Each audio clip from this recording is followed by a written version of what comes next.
3 female pioneers, young women who are trying to enter the newly opened combat positions in the U.S. Marine Corps. These roles had been blocked to women for generations, but not anymore.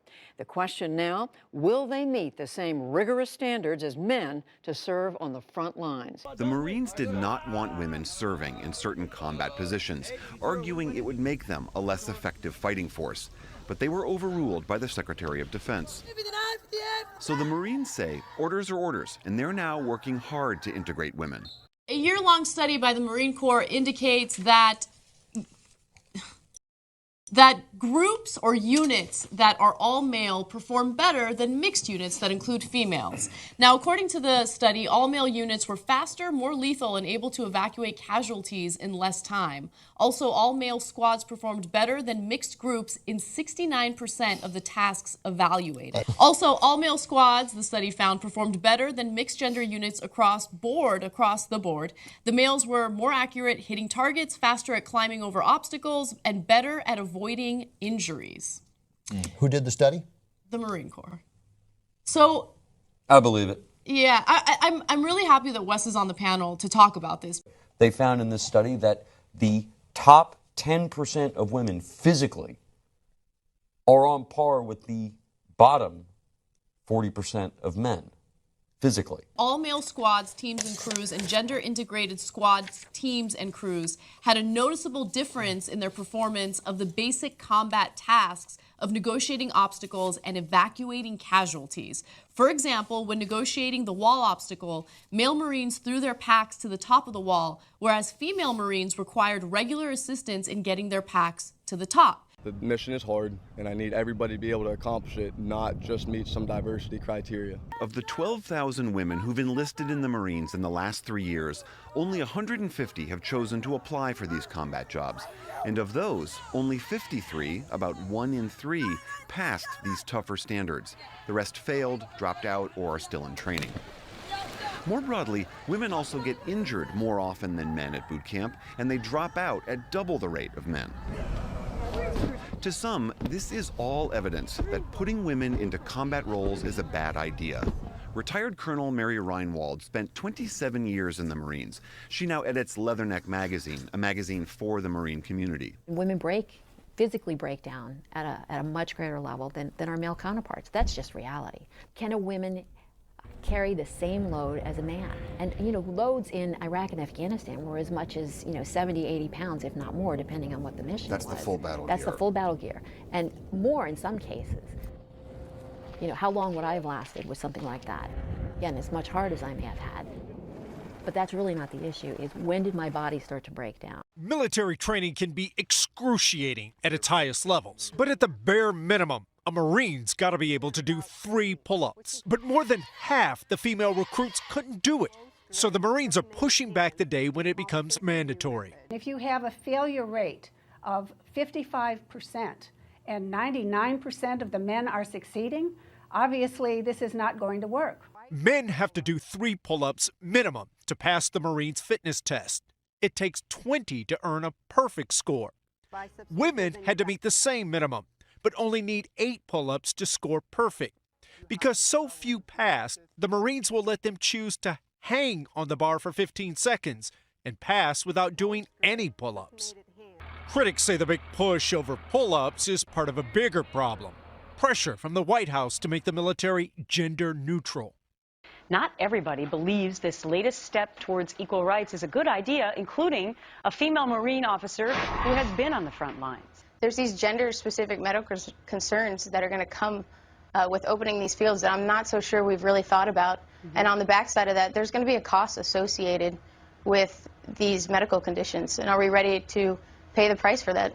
I guess that was my question about why you think that it's a bad idea, because you yourself, I mean, by all regards, you're a very high-achieving woman, not only in life, but in the military. And what you point out in this article is that you went through some of the rigorous training that the men did, and what happened to you? I've faced a lot of weight loss, muscle atrophy. I also developed polycystic ovarian syndrome, which for me resulted in infertility. It's a type of combat environment these days is very strenuous, and I was only doing a portion of what our infantry brothers do. I'm physically fit, definitely one of the top in the females for physical fitness.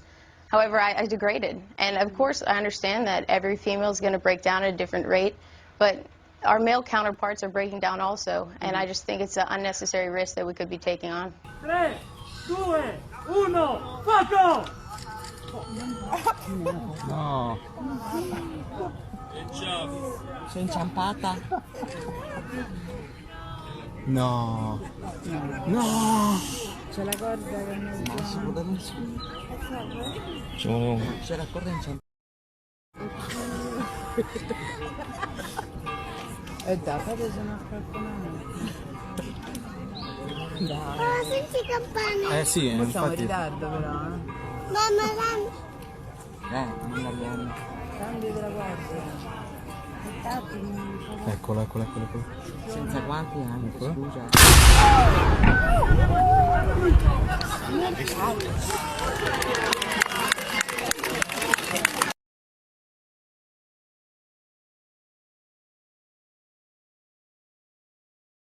My only reservation with the policy, because I'm all for it, is when or if we have a draft, and that's because I have a daughter. I would say that pregnancy is an issue. I went to Morocco and I saw being in the desert and having little access to showers, how that is a problem for females. So going on long missions where you cannot shower, the female body, it's a different makeup for us. We have different needs that we need to have. So every role I don't necessarily agree with, but I do think it's great that we are having more options.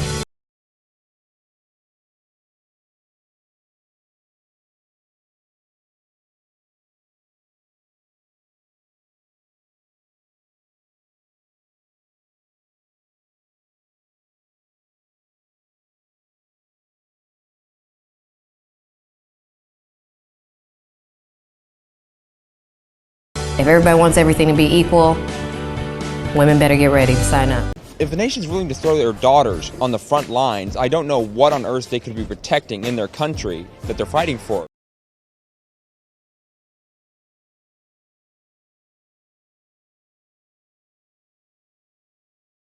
When I was a DS or a DI, you raid a drugs house, you raid somewhere that's handling stolen goods, the man and woman are both involved. There's 2 kids there. Do you nick the woman?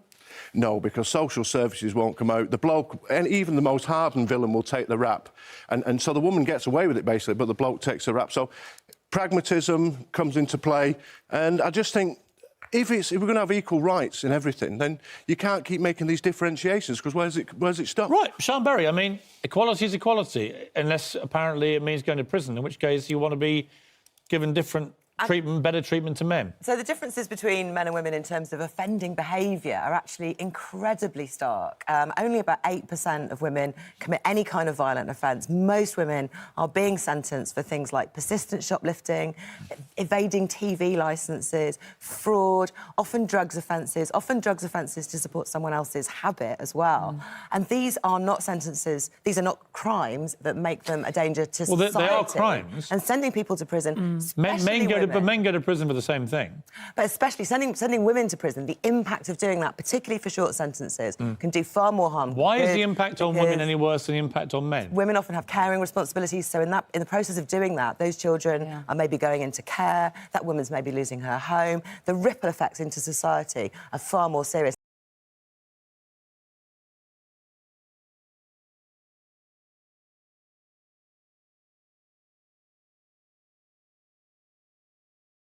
What we're saying here is that the villains, the criminals will know, oh, I'll never go to prison because I've got kids, so I can just offend. And that's not correct.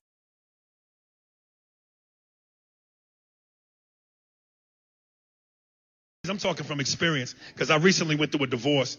And ladies, let me let you know, between that child support and that alimony, that shit is unfairly and unjustly set up for y'all to win. That's y'all's hustle. Because a judge ordered me to pay my baby mama $30,000 a month. Now, here's what was crazy about that. We knew for a fact that $5,000 took care of everything. My son's necessities, all the bills and the whatnots. They gave her the other $25,000 simply because it was available. You pay based on what you make as opposed to what's necessary. P. Diddy got 2 baby mamas. He paying both $90,000 a month apiece. And fellas, did you know when you get a divorce, you are legally and financially responsible for her attorney's fees and yours? She don't pay a dime. And a divorce can take anywhere from 1 to 3 years to finalize. I was a year and a half in, and I was $175K in lawyer fees, and the meter was still running. So ladies, when you think that men don't want to get married because we're afraid of commitment, we're afraid of divorce. You call the tour the alimony tour. Is that a joke, or is it really to make money to pay? Yeah, it is, yes. I mean, people are surprised by the figures, and I've given them before, but when Alice Faye and I split up, she got $13 million, and I got to keep $8 million. But then over the next 7 years, I have to pay her $1 million a year. Wow. I'm bitter on John's behalf. She needs it. You know, she needs she does. it. Yes. I'm doing it because I just got divorced and I'm broke. Okay. I need money. Well, and it's a global tour. Yes. You need a lot of money. Oh, my God. See this right here? See this sip? My ex-wife got 30% of that sip.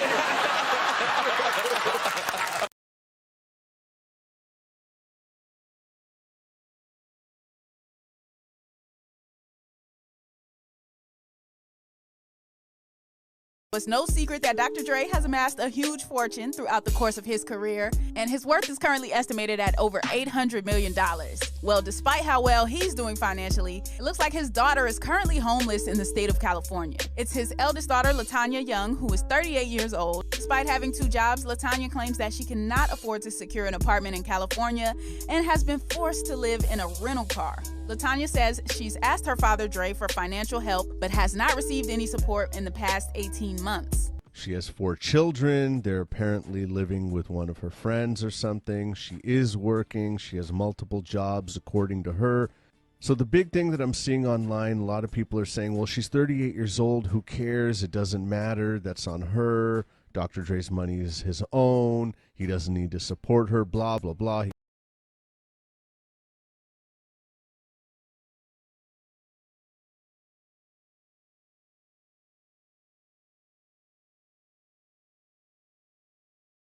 I helped Del get Mika and Nico ready for kindergarten. Ready? There we go.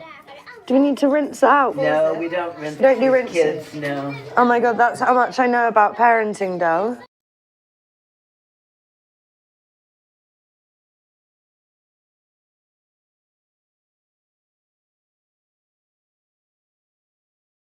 You know, I thought Beth was an idiot. I mean, if we're being honest here, I mean, maybe not an idiot, but just not good enough for you. But do you know what she said to me once? She said that once you guys were married, she was done. I mean, she was done teaching and she was just gonna start making babies. And I remember thinking to myself, wow, I mean, does Owen know you have like zero ambition? The good news is that 77% of American women, according to a poll last year, don't identify as feminists.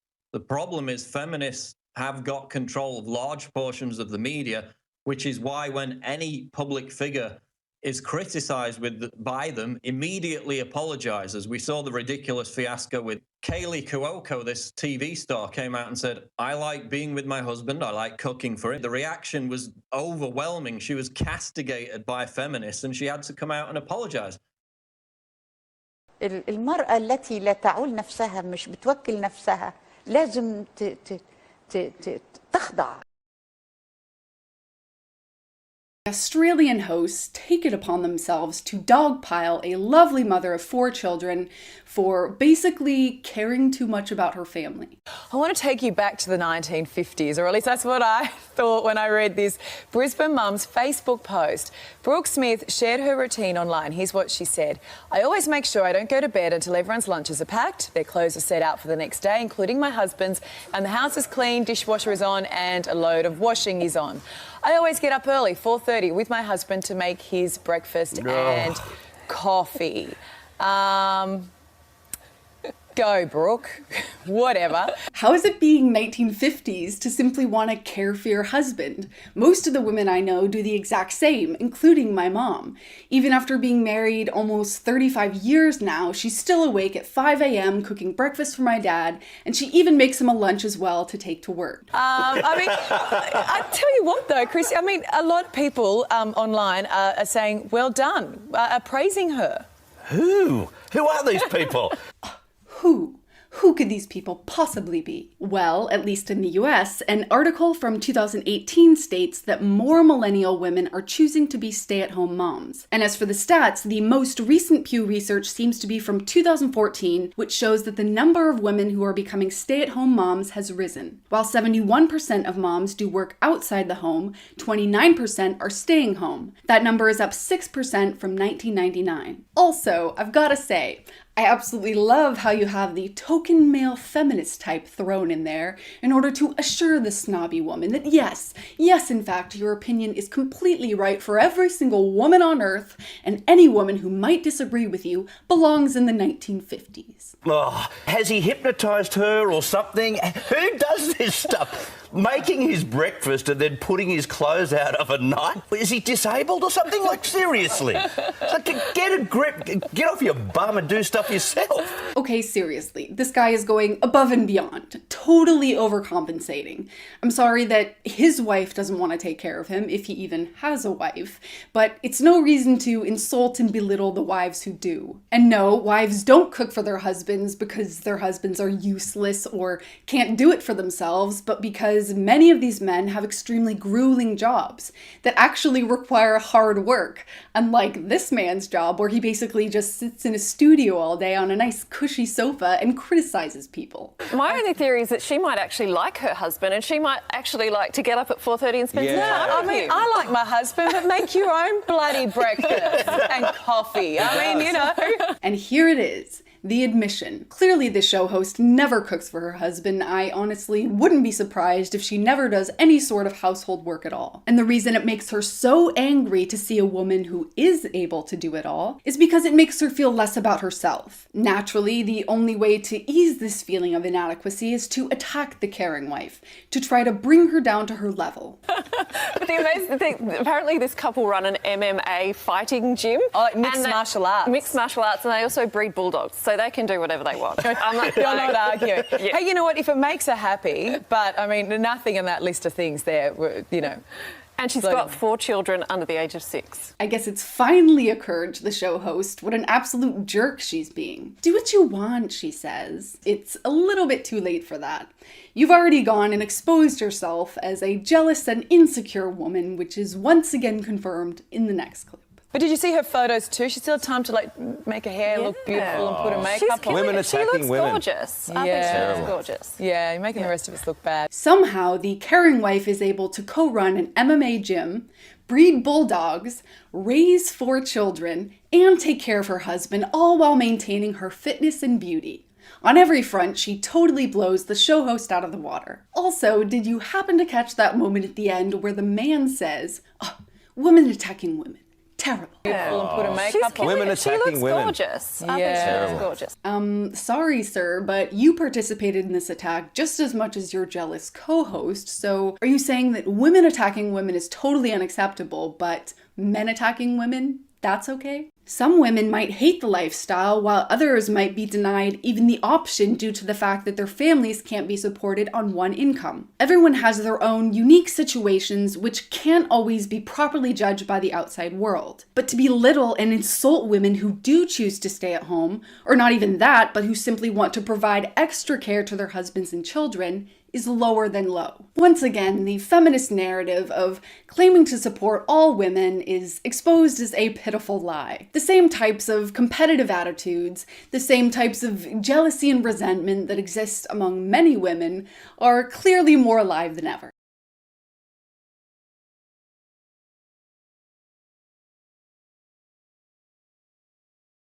Sweden is the most forward-thinking country in the world when it comes to questioning gender. The gender-neutral pronoun hen is now commonly used by most Swedes, and government-funded gender-neutral kindergartens often spark controversy in the foreign press.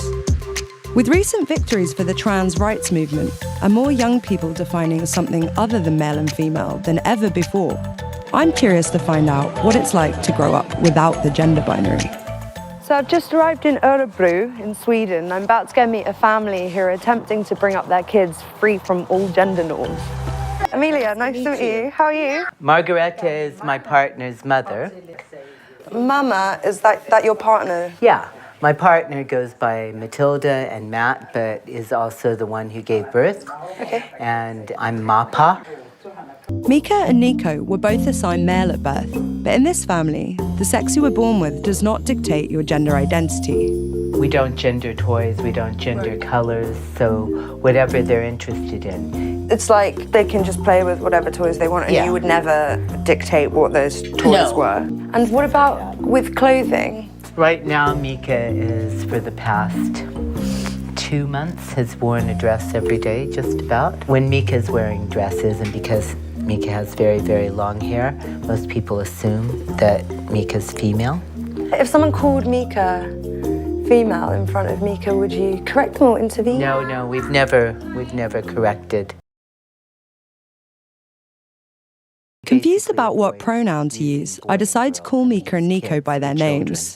I want to know how Grandma Margareta feels about how her grandchildren are being raised. Margareta and Del, do you think that you have similar or different parenting methods?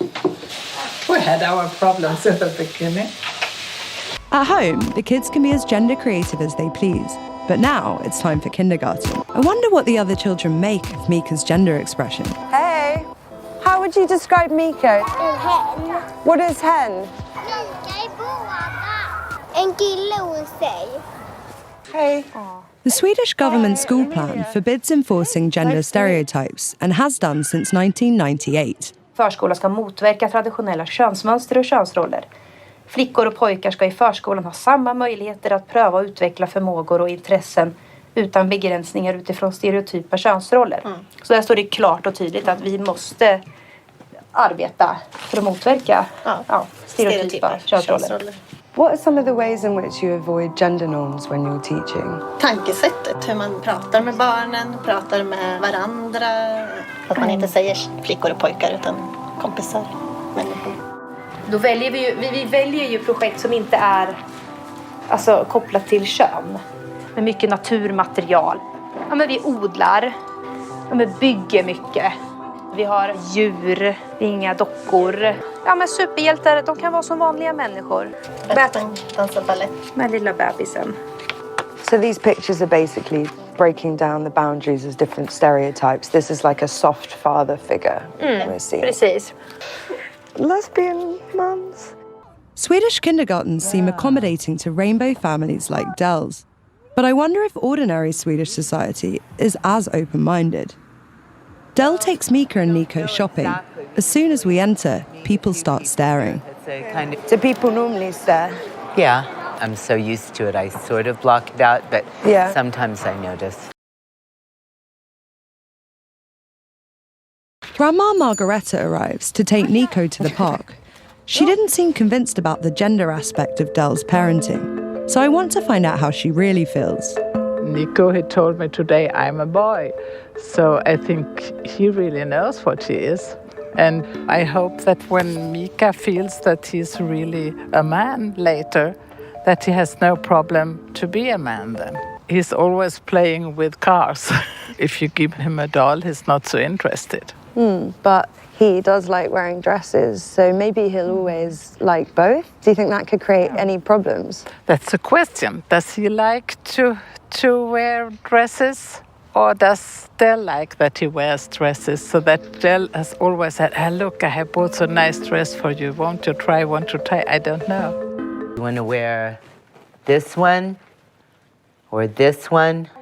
You want this one? Okay. We're going to go with the red and black theme today then. Good idea. Oh, what's beautiful.